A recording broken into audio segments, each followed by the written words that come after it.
wanted to see, how do they prospect? How do they set appointment? How do they present? How do they recruit somebody? Because you can have people that are actually getting some results, they're doing okay, but they're really not as good as you think they are. You need to check them to make sure that they're doing everything the way that you do it. Focus on hitting your goals in every area of your business. Remember, the universe rewards the bold. A leader has to take the risks. Hey, well, Hector, thank you so much for getting on with us this morning. Just want to give you a little intro. We're going to have over 300 people on the call this morning. Very, very excited.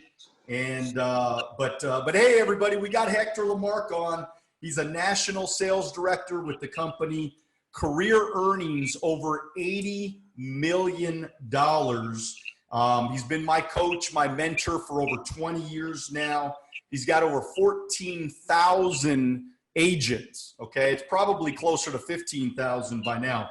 Over 400 plus RVP locations. That's growing like crazy every single month. He's adding RVP promotions.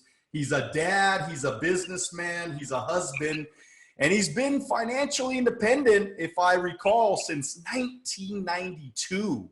He's been financially free, and we're going to talk. We got a bunch of questions for you, Hector. So I think probably the easiest way is I'm going to throw questions at you, man. Perfect. And then we got so many of them for you. And so, all right, let's start with this, man. If you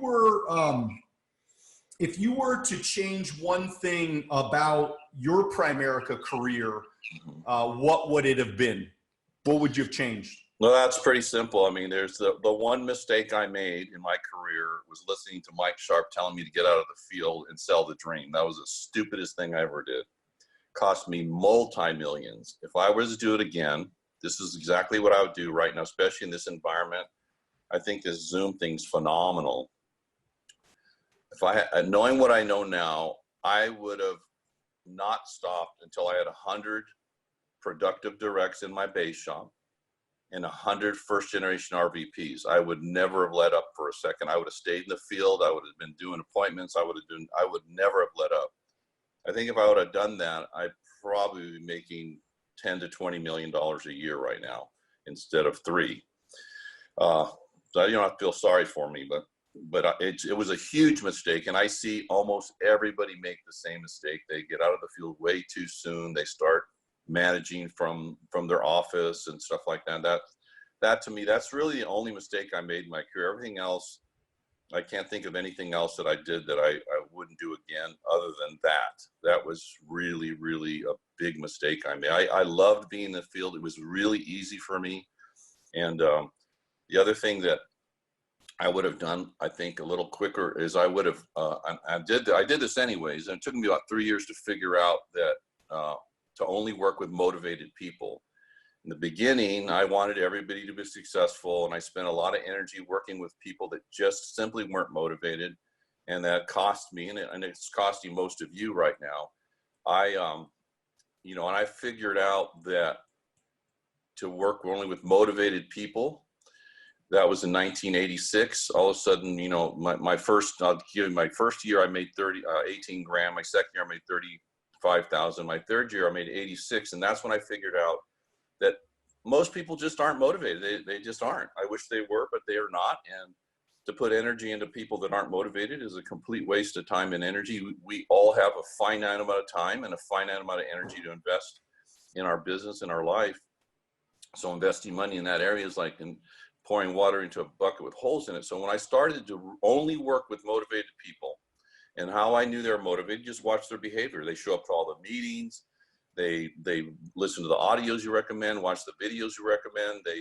They work on the 7 fundamentals. They do all the things that you're asking them to do. You can tell if a person's motivated when they're doing that. When they're not doing what you're asking them to do, then they're not motivated, and then you just don't spend as much. You be nice to them. You be friendly, be congenial and all that, but make sure that you spend and invest your time with people that show you that they're motivated. And that's what I did. Then all of a sudden my income jumped to 86,000 in my third year, then 409,000 in 1987, my 4th year, then 855,000 in my 5th year.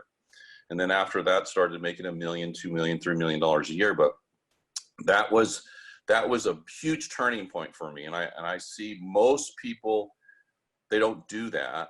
They're always trying to motivate people. And the reality is people either are motivated or they're not motivated. Like, you're a motivated guy. I didn't have to push you and ask you, hey, Daniel, are you making phone calls? Are you prospecting? Are you getting on appointments? Are you bringing people? I never had to ask you to do that. You were doing it because you were motivated. So we spent a lot of, I invested a lot of time with you early in your career when you were getting going, and we talked all the time, and you listened, which is why you've had success. But, and that's one of the biggest things I think everybody should be really, really focused on. I think right now, Hector, more than ever, what's exciting is exactly what you said right now is exactly what's helped me in the last 3 months recruit like 40 new people. Yeah. And we've licensed like 11 or 12 of them. And also I've done like 60,000 in personal production. Wow. And the way that happened, Hector, is because I've been doing some ads, right? I've talked to you a little bit about them. Yeah. Mm-hmm. I've done some ads. So all I'm doing is I'm telling people, are you coachable? Are you money motivated? Are you, do you have communication skills? If they're the right person, then I say, great, let's get you on board. If they're not the right person, we don't work with them. Go to the next person. You just go to the next person. And so what's happening is I'm bringing in so many better, more quality, motivated people right now. It really is the most exciting time ever right now. Hey, Hector, the coronavirus, man, it's making people a little bit crazy right now. Tell me your thoughts about what's going on in the world and how would you react if you had a business right now that you're running in the base shop? Thank God for Zoom. I've been doing these Zoom meetings. I've done, I don't know, maybe 7 or 8 of them already. And I plan on doing them, a lot more of them with all over the organization. But this is one thing that is, you're probably already experienced this as well, but I asked people to send me on Twitter, and people should follow me on Twitter at Hector Lamarque. It's just all personal development stuff. I don't do politics. I don't do anything else but personal development. In fact, what I do is I'm always constantly, working on me, reading the right kind of material, and then I'm sharing what I'm reading on Twitter. I do that every morning, 7 days a week. I never miss a day of personal development. I haven't missed a day of personal development in over 40 years. And that's the reason I've made the kind of money I've made and all that. But I think the thing about there's a saying that Napoleon Hill said, that with every adversity, there's an equal or greater benefit if you're looking for it. And, I'll tell you what, Zoom's that thing. And I'm right now, I think this morning we're at 3.6 million in premium this month on a pandemic month when everybody's sequestered, basically, right? Our securities is almost $30 million this month, which is amazing. The market is took a dump, but it's the best time to be investing right now. You're crazy not to be investing at this point, because this is going to turn around at some point. It's probably going to take another month or so, I think. Going to be kind of like it is, but I think it's going to turn the other direction. As soon as the weather heats up, the viruses do not like heat. They die in heat. And so you're going to see a big turnaround probably in the next 2 or 3 weeks. I think this next week it's going to start getting a lot warmer, and that's going to be a big plus for so I wouldn't be too worried about it. Just do what you got to do. Master Zoom. You're going to find that, one of the greatest things that you can recruit people all over North America now. You don't have to just stay in your backyard. Because if you understand how to use Zoom and train on Zoom and all that, which you can do the same thing. You don't even have to leave your house to train your organization. You don't have to leave your house to close life insurance or securities. We're closing tons of business. I'm actually pretty amazed by that, but I'm also energized because I can see this as something really, really exciting going forward. I can see the business, doubling and quadrupling over the next 3 or 4 or 5 years. And it's just really exciting. So I wouldn't be worried about it. This is another thing you can do during this time. most people are at home, right? You're not out, you're not driving your car, you're not wasting a lot of time doing stuff. This is a great time to work on your personal development, to master how to prospect, master how to set appointments, master how to present properly, master how to overcome objections, master the products and services, master how to recruit somebody at a kitchen table, master how to get somebody started. This is the time for you to work on you and get your, if you don't have a securities license, now you should be getting a securities license right now. And you should be learning how that part of our business works. It's a huge business. I make $1 million a year just on securities right now. And I think that's in the next 3 or 4 or 5 years, that's going to go to $1.5 million or $2 million a year just in the securities part of the business. So this is we're doing tons of business in all areas right now. So I personally, I'm not worried about it. Of course, I'm concerned for the people that are, 98% of the people are not going to be affected by it. There's that 2%, which is generally elderly people or with some immune deficiency of some sort. But the vast majority, you're not going to get sick. You're not going to die. This is a time to just be proactive and take this time. If you're at home, especially a lot of people are furloughed from work for a while, they're not working. Don't waste that time. Don't be watching TV. Don't be doing other goofy stuff that people do, playing video games and all that. Work on you. Improve yourself. Because people want to do business, Daniel, with experts. They want to do business with a pro. They don't want to, and they want to follow experts and they want to follow pros. So what you want to be thinking about is, how can I become an expert at this Primerica opportunity? How can I become a professional? And if you do that, you're not going to have any problem attracting the right kind of people. Like, you're recruiting all these people right now and doing all this business. It's because you're a pro, and people are attracted to people that are super confident, to know what they're doing. So this is a time to get confident, not to be worrying about the future. Yeah, it's huge, Hector, because people are so scared right now and people are so frightened. But the truth is exactly what you said, is that every adversity brings with it a seed of an equivalent benefit. And so what is that benefit? The benefit is people are home right now. And also the benefit, people are scared. People are scared for their lives, which we happen to be in the life insurance business, which, we protect lives. And also people are scared what's going to happen with their money. We have protected equity portfolios called, annuities, that we can protect people's money in the ups and the downs of the market, right, which is just magnificent. So many benefits to being in our business right now, for that matter. It's very, very exciting. Hey, Hector, what was your routine like? And by the way, I got a lot of these questions throughout the hierarchy.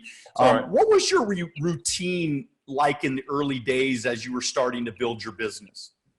Well, I started part-time for a year. So during that time, I had Mondays and Wednesdays off. Those days, instead of goofing around, I actually worked. I set up appointments. I went to see people. And I didn't really start recruiting people right away. I didn't quite get the recruiting thing immediately. It took me about 6 or 7 months to start recruiting people, but I was closing, 5, 6, 7, 8, 10 sales a month on a part-time basis. And I wasn't even going to meetings because I couldn't. My job wouldn't allow me. I worked Saturdays, I worked evenings. I couldn't go to op nights. I couldn't go to Saturday trainings. So I learned the business, basically just doing it. And, but my routine was working. If you're part-time right now, you need to pick days that you're going to work, and work those days. Make it like you have a job and you have to be there, and you have to make an effort, and you have to get something done instead of just letting time go by.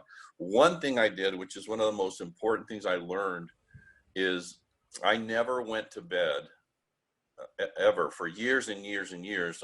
For a couple decades, I never went to bed without first planning every single hour of the following day in my planner. I used to use a Franklin planner back then. Today, I just would use my smartphone. But I never went to bed without knowing what I was going to do at 9 o'clock, 10 o'clock, 11 o'clock, 12 o'clock, all the way to 10 o'clock at night. I knew what I was going to do, who I was going to call. If I had to do, maybe get ready for an appointment, I planned out when I was going to do that F&A or whatever. And I had a plan. I never went to bed without a plan, because if you don't plan your time, life just gets in the way. You know, whoever has the loudest voice is going to take up your time. And so when I started doing that, I started getting really efficient. I started getting really great runs. That's when you see when my income jumped from 86 to 400 to 800, because that's what I was doing. I was managing my time really, really well. All really highly successful people are incredible time managers. They're just brutal about watching their time and not allowing people to waste or use their time, which is, again, why you should work with motivated people, because it's wasting your time when you're working with non-motivated people. So that's one thing I did. And then when I went full time, I had a plan. I had a plan, like when I was going to prospect, calls I had to return, follow up with new agents, or follow up with people that I was trying to recruit, follow up with, you know, people that I was going to go see after I had already done their first appointment, possibly. And I also included even my personal development in there. I did that. I had a plan. So if I were you, I would have a very, very disciplined plan, because the one thing we all have in common, you know, Daniel, is we all have 24 hours and 7 days a week available to us. The difference is how to utilize those 7 days and those 24 hours. The really successful people are just relentless about managing their time. So that's what I did. I had a plan. That's basically it. So what's your plan for recruiting? What's your plan for prospecting? What's your plan for follow-up? What's your plan for, you know, preparing for meetings that you're going to have? What is it? You got to have a plan. You got to know when you're going to do it, and you can't allow people to infringe on that time. You know, you got to be, somebody would say, hey, you know, even plan time with your family. I used to plan time with my kids when the kids were little, when I started, and they'd get out of school at 2 o'clock or 3 o'clock in the afternoon. Many days I'd go pick them up and take them to the park, or go get a bite to eat, or even go to a movie. But I planned that time out. So it was maybe from 3 to 5. And so somebody said, hey, Hector, you know, can I get with you at 3 to 5? I said, no, I have an appointment. I have appointments until after 5 or whatever, so that they wouldn't infringe on my family's time either. I didn't, you know, I wasn't just I did not ignore my family, that's what I'm trying to say, but I planned it out. That's what, if you're new and you're getting going, you better learn how to manage your time, because that's the great equalizer, how you manage that. What about accountability, Hector? I mean, how important is accountability, and what does that really mean to you? Okay, well, accountability is huge. One of the things, if you're a leader, you have to be really, really relentless about holding the right people accountable. You don't need to hold every single person in your base shop accountable, but you need to hold the right people. Those ones that are motivated, those ones that tell you, I want to be an RVP, those ones that say, I want to get big, I want to make 100 or 200 or 500 or $1 million a year. Those people, you need to hold them super ultra accountable. And that's what I did. I would, you know, constantly be in contact with those people.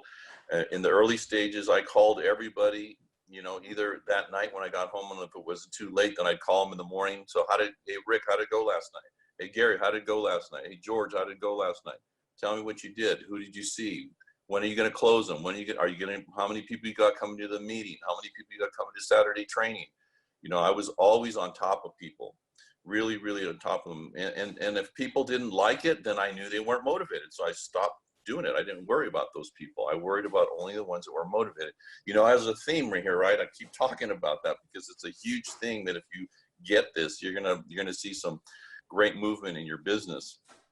So I think accountability is huge. And if you're not willing to be accountable, then you're not serious about being successful in Primerica. You're just not serious. You're a poser.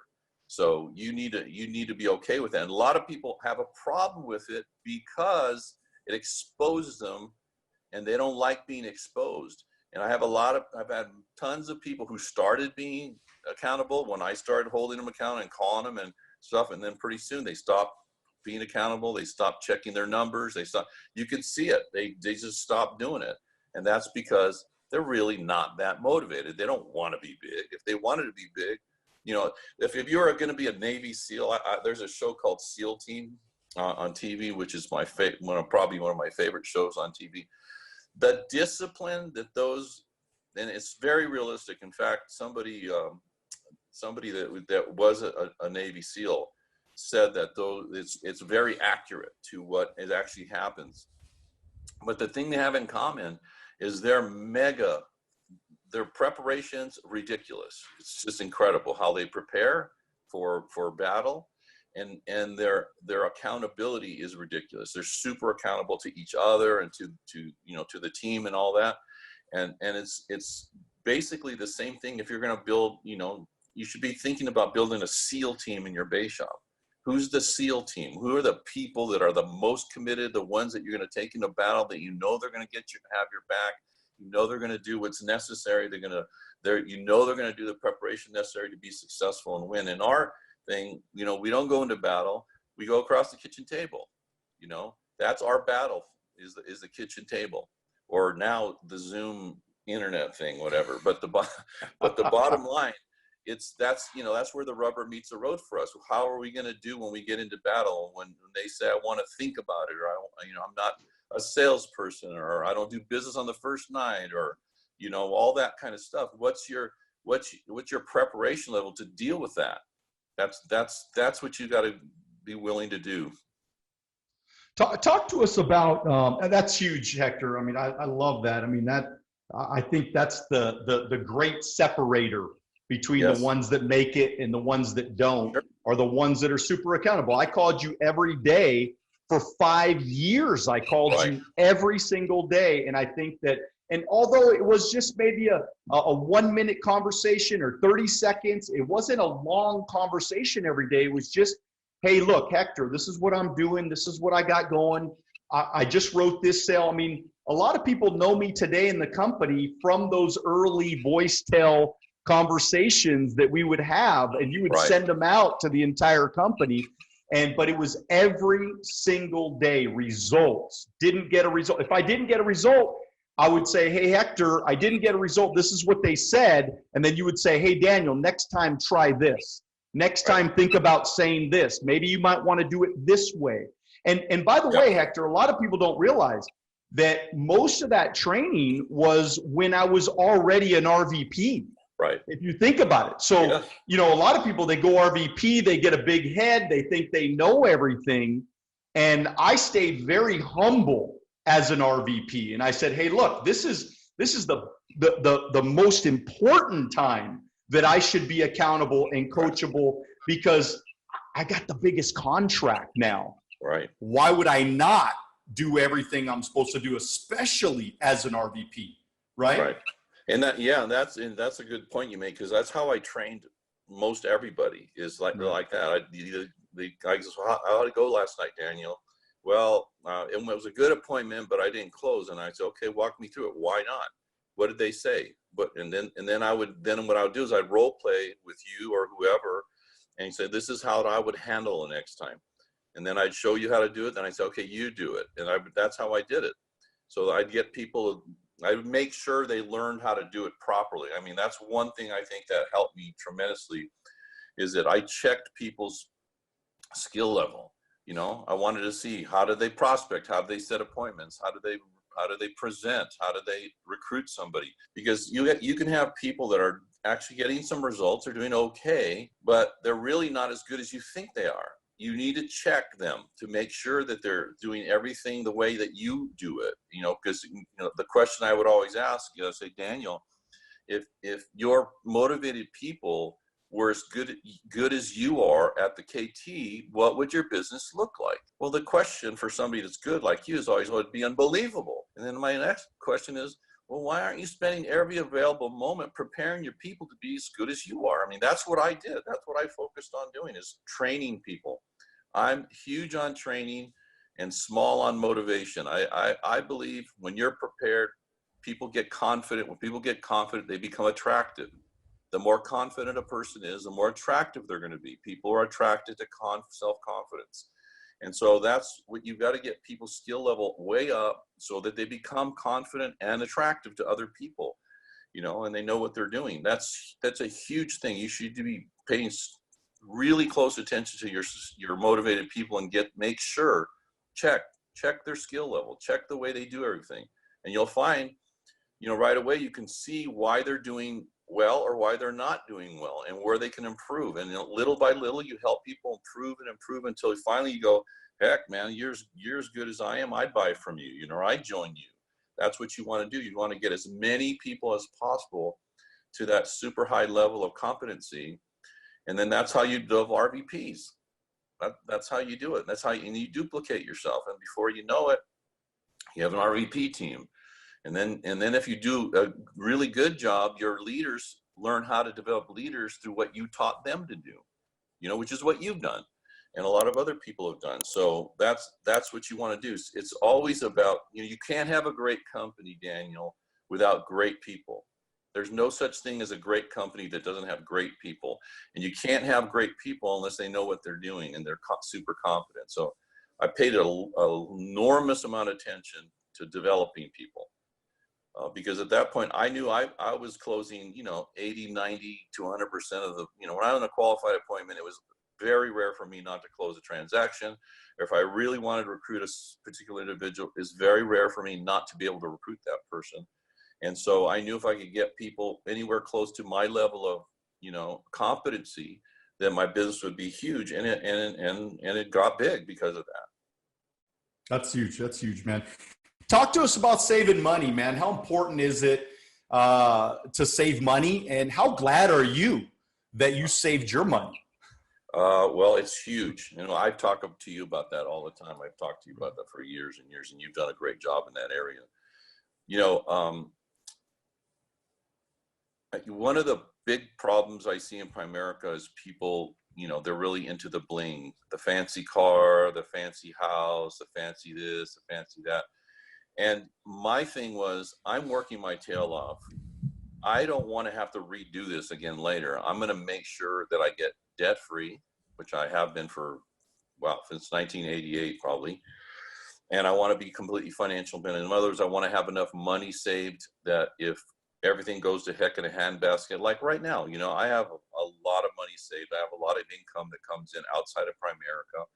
And I also have a business that puts off a lot of cash.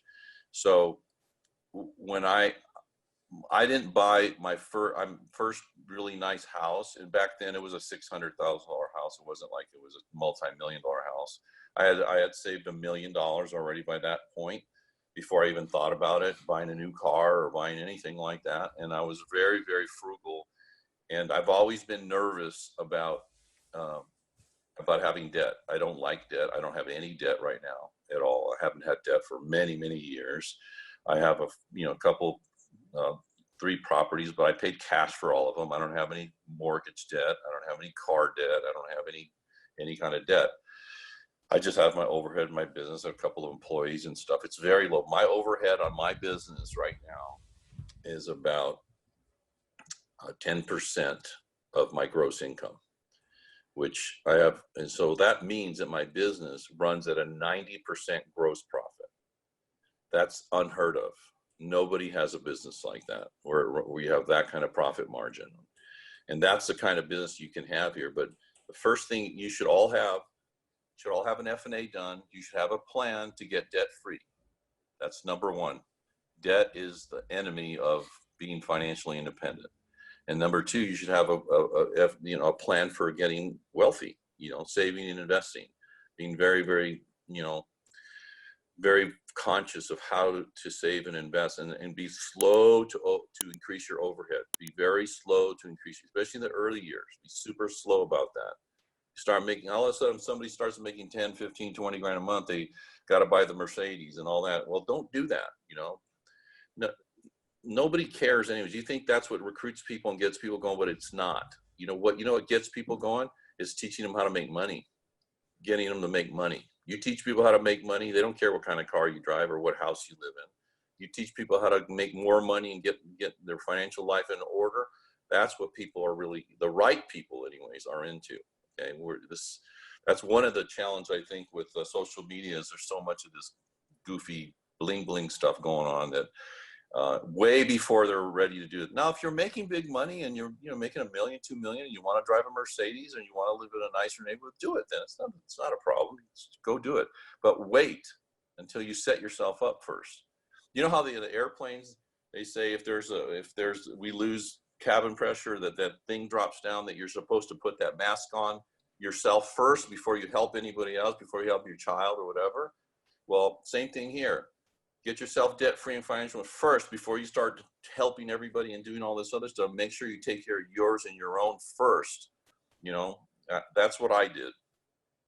And man, and I think that you're so glad. I mean, as am I, Hector. Yeah. I'm so happy and glad, and just almost, you know, I'm proud of myself that when everybody told me to do the big houses and the big cars and all these things, I was driving a $10,000 Maxima when I was making $300,000 a year. We were living in a 1,200 square foot condo for a very, very long time. And I just think that even today, you know, while all this stuff is happening, right, where people are losing their jobs, going out of business, and people are struggling financially, and I just look back and I go, this is my biggest message that I'm giving people is please, please, please know that this is not going to be the last crazy pandemic, crazy situation. You know, we've been through, how many of these, Hector, have we been through? The stock bubbles, this, that, whatever. Right. And people were here and now they're gone. Right. And it was because they weren't solid. You know, if I don't make a dime in Primerica, I'm still okay for the next 20 years. Right. I'm okay. Right. My family is okay. And so that's what we should be thinking, right? Well, yeah, this pandemic situation is screaming at you to get your financial house in order and have a plan to make more money. You know, right now you have a job, you know, I always say job is just over broke, right? That's what most jobs are. Most people don't have any money. And this is a time, if you don't get the message this time, then you're just not very bright. That's all I can tell you. You need to be having a plan to get debt-free and financially independent. That's the most important thing. I tell you, when I finally got rid of all my debt, I haven't worried about money for decades. All right, I don't worry. I don't even think about money. And even this month, my income's already at $200,000 this month, in a pandemic month, and in one of the worst situations that actually the worst situation we've ever experienced economically in our country ever. Right. Even the Great Depression wasn't like, you know, this is kind of like that right now. And so that if you do things right, you don't have to suffer. You can be fine. You can take care of your family. And the same thing's even true. I taught my kids, you know Dak really well. You're friends with Dak and Janae, and both of them are like, you know, thank God they're really successful and they're both really great shape. They're not panicking about this situation. Of course, I'd help them if they needed it, but they don't need it because they've done all the right things. They've done what we're talking about. You know, they kept their overhead really low, and they're starting to make big money now. And you know, you should teach your kids that. You be the perfect example for your children. That's one of the things I would recommend. That, you know, because it's monkey see, monkey do with your kids. I'm telling you, they're paying attention to you. If you're panicking right now because, you know, then they're panicking. They're in that same situation. So make sure you teach that philosophy of, you know, getting debt free and getting financially independent. Super important. So what advice, Hector, like, let's just say somebody starts making $5,000, $10,000 a month, you know, what sort of percentage should they be maxing out as far as at least in cash right now, you know, to get their emergency funds going and things like that? What sort of percentage should people start setting aside? I think you should absolutely have a plan to have a minimum of 6 months of your overhead set aside for an emergency. Like right now, this thing has been like, if you had that done right now and you had 6 months of what you needed to survive and live on, set aside in an emergency fund, and this thing ends up, say it lasts until the end of April or something like that, right? So that's 2 months basically, where you basically, if you got laid off or you did, you know, your company shut down for that period of time, you're going to be okay for at least 6 months. So you can weather that storm. You can start thinking about doing other things. So that's the first thing. And then the next thing is, as your income increases, you should automatically increasing your PACs and investments that you have. You know, automatic, instead of buying a new car instead of buying a bigger house. You know, the reality, you know, Dan, when I was building my business, I was never home anyways. I was out working. I was out training people and field training people. And, you know, I was not in my house. People would tell me, because they could see I was starting to make a lot of money. I started making 50 and 60 and 80 grand a month. I lived in an 1,800 square foot tract house. My house payment was $1,000 a month, and I didn't have any car payments, and I didn't have really nice furniture and all that. My house was just it was okay, it was clean and all that, but it wasn't special at all. And I'd have potlucks, and people say, well, why don't you buy, you know, some new furniture? Why don't you buy some artwork? Why don't you do this? And I said, because my goal is to get financially independent. If I start doing that, buying all this stuff, then I can't get free, and neither can you. Only idiots do that. You know, what you financially intelligent people, they first set themselves up, then they do those things. Nothing wrong with having a nice car, nothing wrong with having a nice house, but you do it after you set yourself up, not before.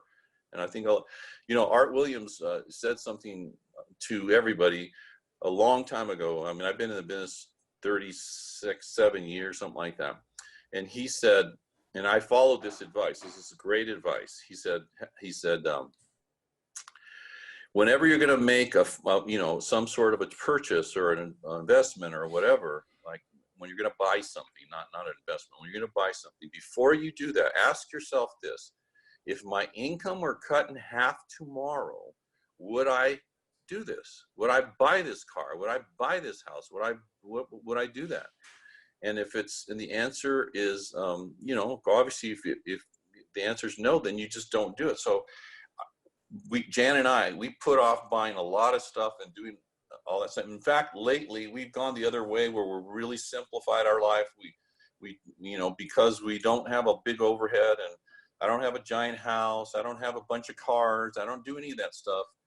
I spend the bulk of my money on experiences. I've been to 70 countries. I've traveled all over the world. When I do it, I go first class. I've done these private, I've done 4 of these private jet tours, you know, like one to Asia, one to Central and South America, 2 around the world trips on a private jet. You know, they're not cheap. They're very expensive, but the experience is incredible. I mean, we've seen so many amazing things and done so many amazing things and met so many amazing people, because I'd rather do that than spend, you know, $10 million on a house, or, you know, it's just stupid. I don't need that. You know, I don't need that. I'm on the go all the time. I follow the weather. I have a home in Cabo, a home in Newport, and a home in Las Vegas. And so I know I follow the weather. I'm not in one place very often. Right now I'm in Las Vegas, but, you know, you have a vehicle in Primerica where you can have everything if you want to. And it's not going to happen overnight. And you're going to have to bust your tail, and you're going to have to be disciplined and relentless and persistent and all kinds of stuff, right? And mentally tough. But you have a vehicle that can put you in an amazing, you and your family in an amazing place if you do the right things. If you master the business and become a pro. Pros get paid, amateurs get exercise.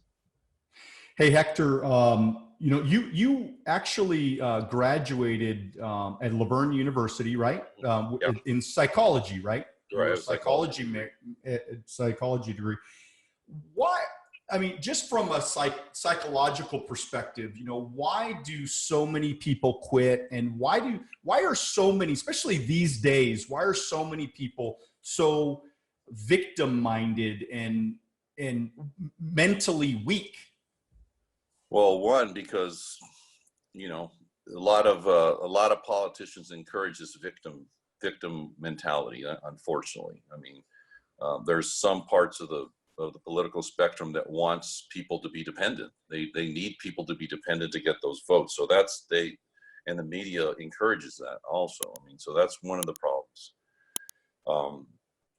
But I think that the challenge is most people aren't taught the right things, you know, growing up. I mean, they don't have the right example.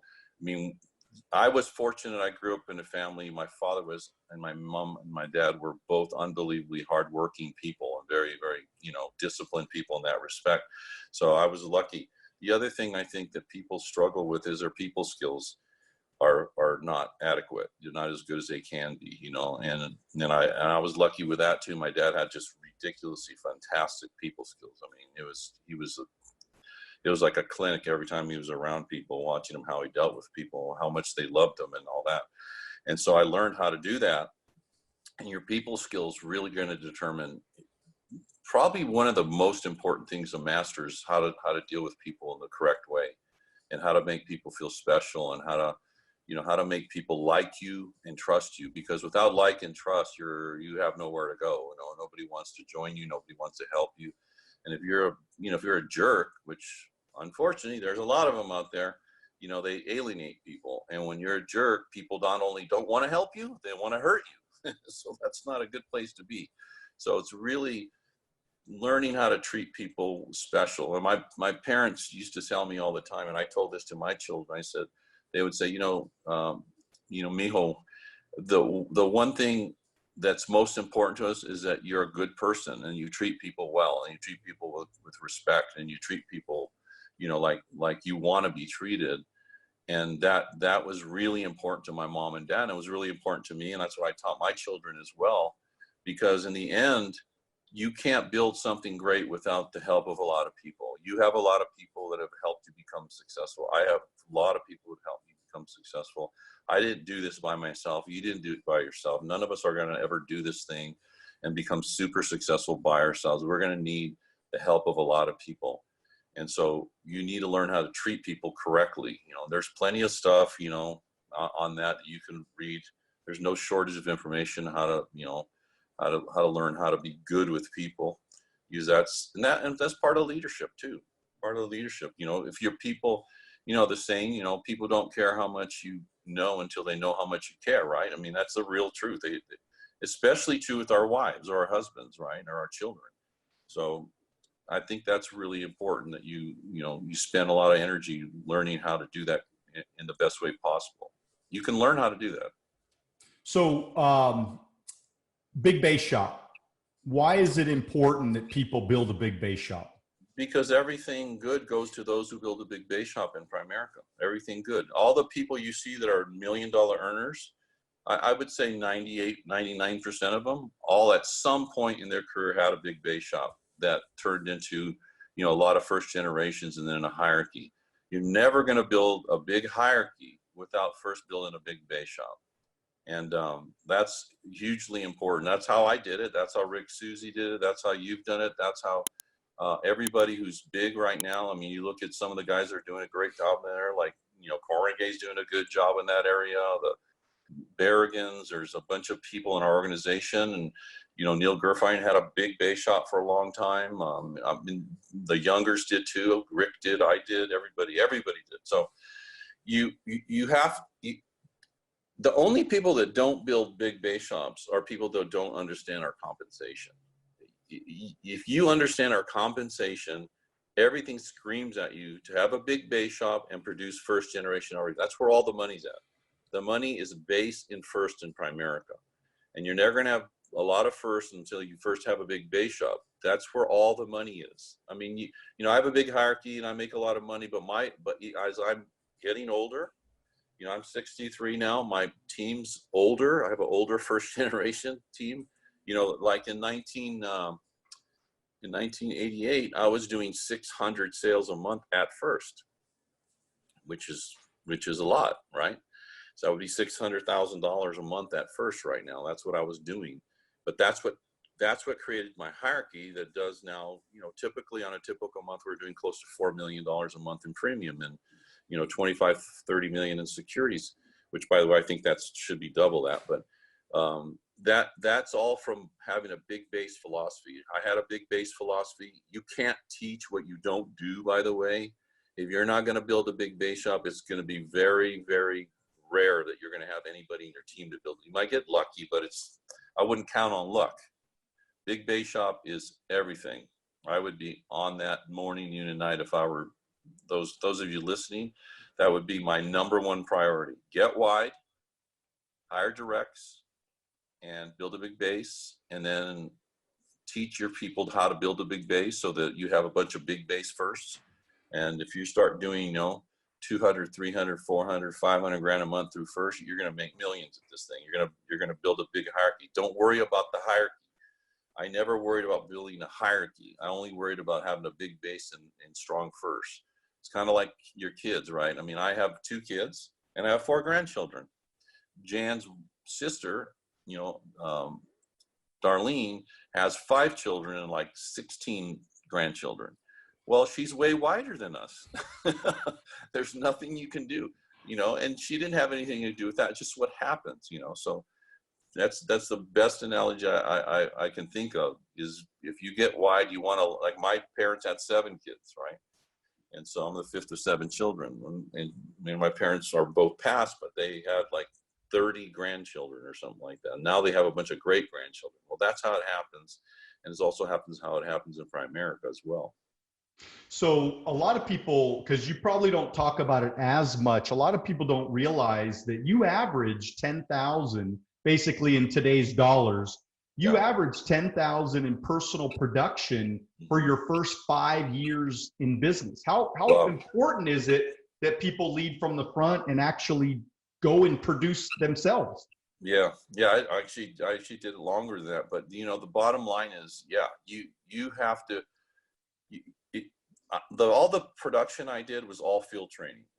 I probably averaged like 2 or 3 recruits a month myself, personal recruits, and I probably averaged recruiting another 5 to 10 or 12 people while I was training people. So I was probably not only averaging at least 10 transactions a month, I was averaging about 10 recruits a month that I was responsible. They weren't my recruits, of course, but there were people I was recruiting for people.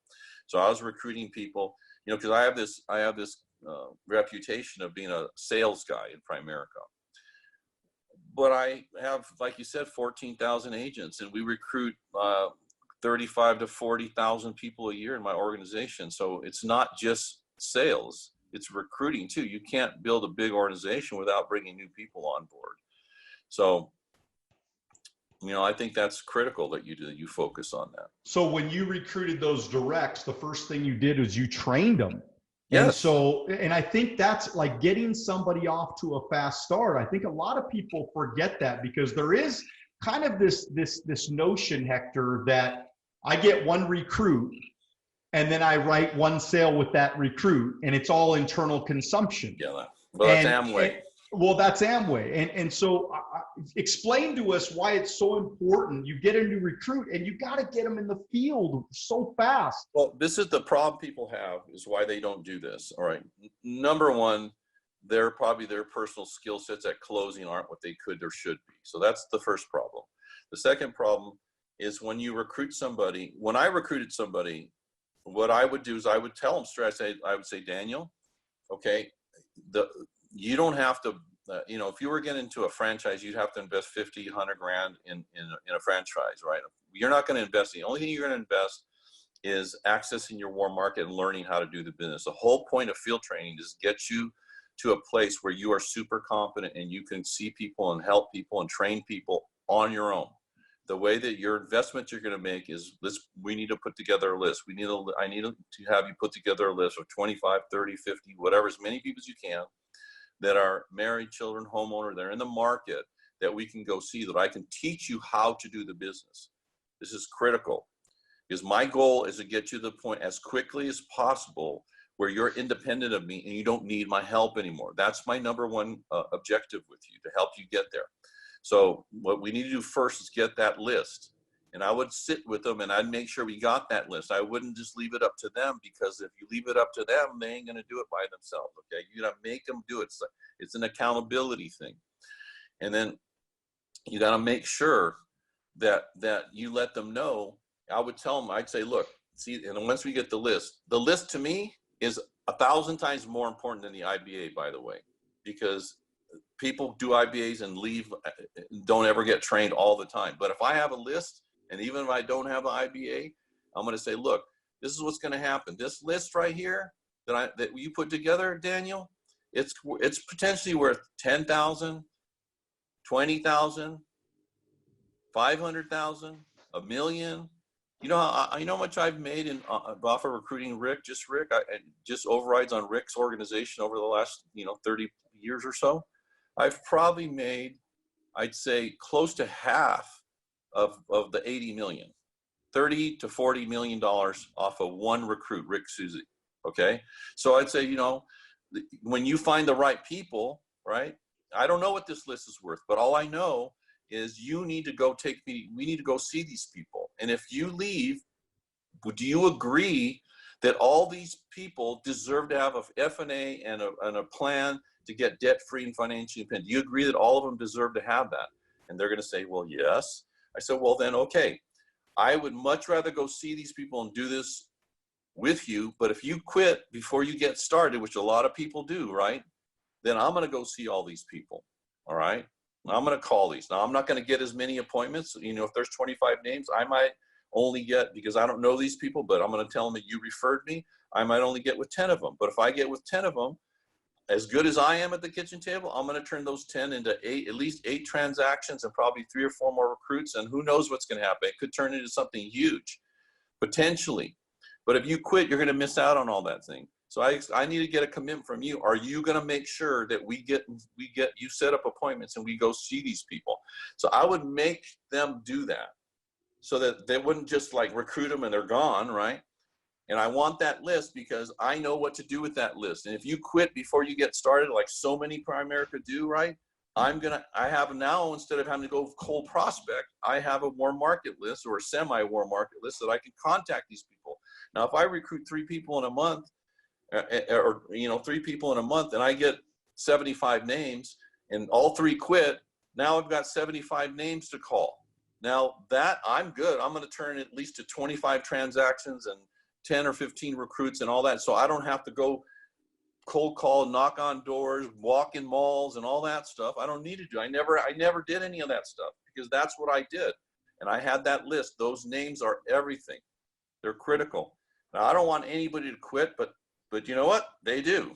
So you should have a plan for that. And that was my plan. And that's why I was able to keep things going and keep growing my business, because I always had that list.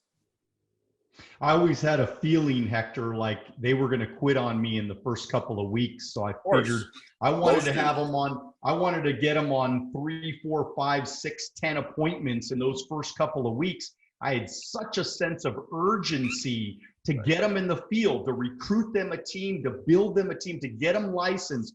All those things I had a sense of urgency because I knew that the majority were going to quit on me in the first couple of weeks. That's how you lock somebody in. But I was trying to lock them in as quickly as possible. Sure. So, all right, last question, Hector. This has been phenomenal, man. Last question. I just, you know, you've been around business for a lot of years now. I mean, you knew business before you 41 years. Yeah, I mean, you knew business before you came into Primerica. Right. You knew business. You knew sales. I want you to explain to me, why is Primerica such a better business option? You know, because we could start a lot of businesses. We could go to a franchise. We can build a business. A lot of places you can sell. A lot of things you can do. Why is Primerica such a superior option if somebody wants to become financially independent?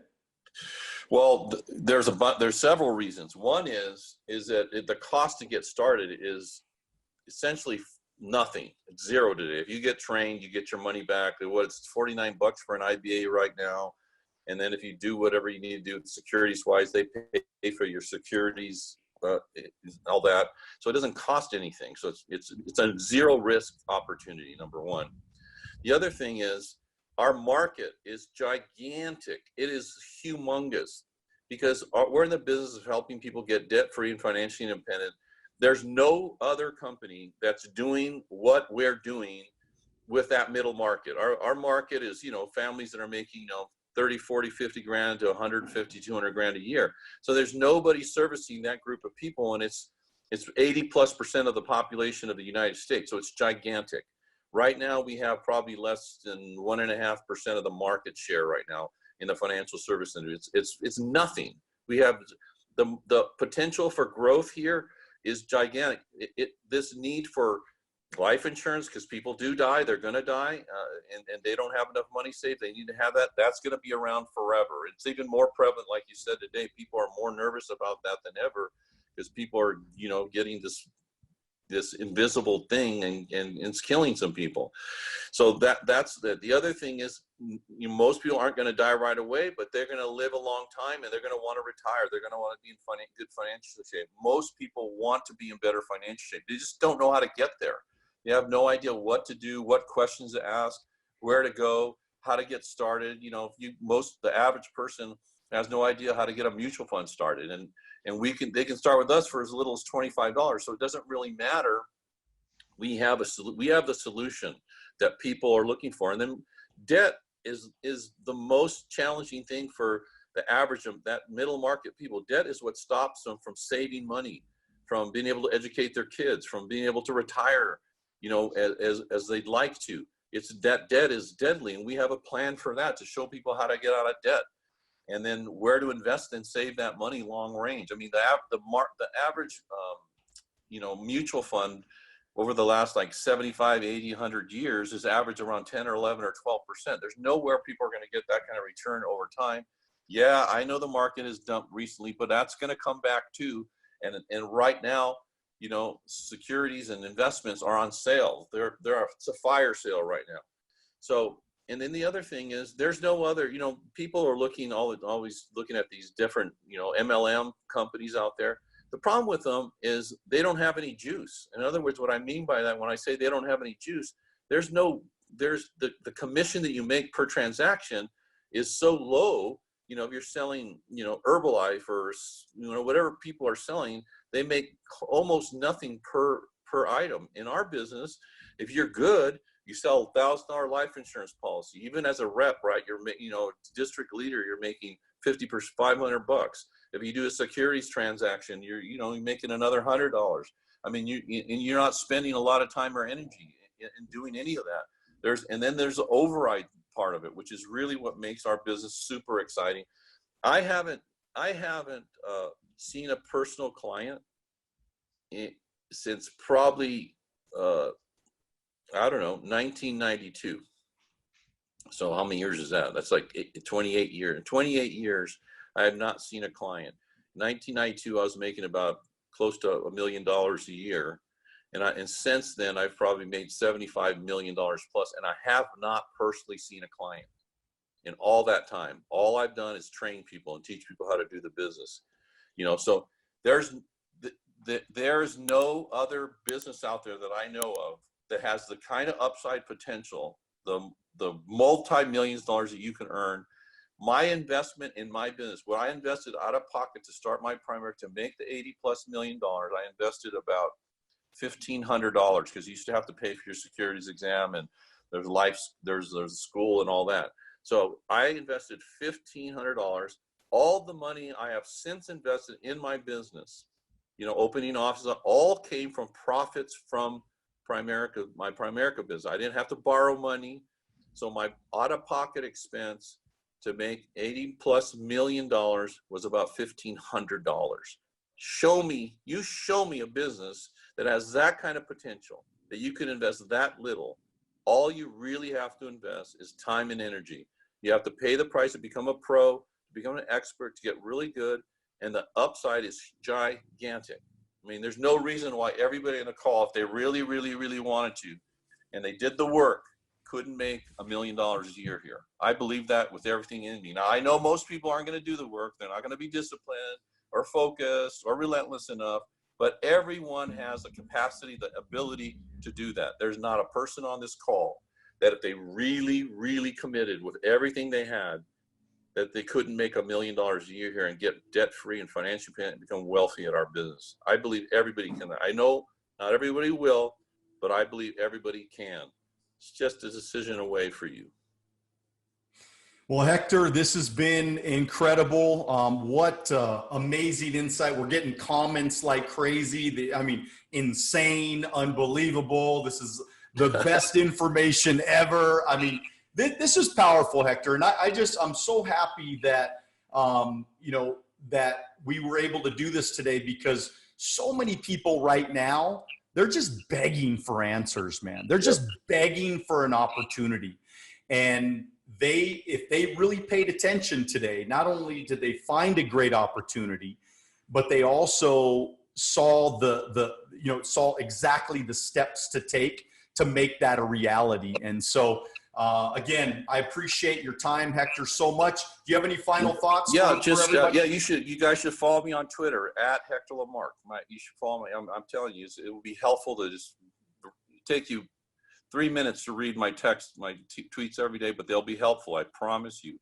And then the other thing is, don't let this thing pass you by. You're at a very special place in time.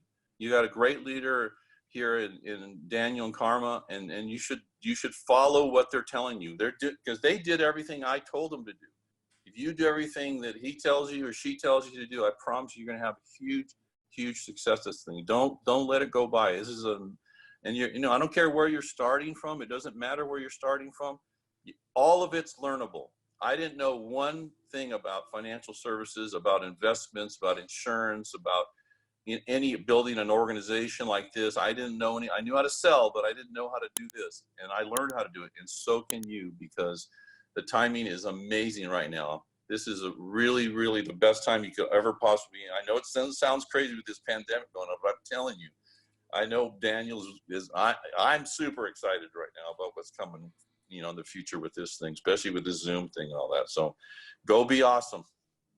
All right, everybody. Thank you for getting on today. Let's give it up for the incredible Hector Lamarque. Go be big. Go be great. Do it now. Do it now. Do it now. Dream big. God bless. See you soon. See you soon.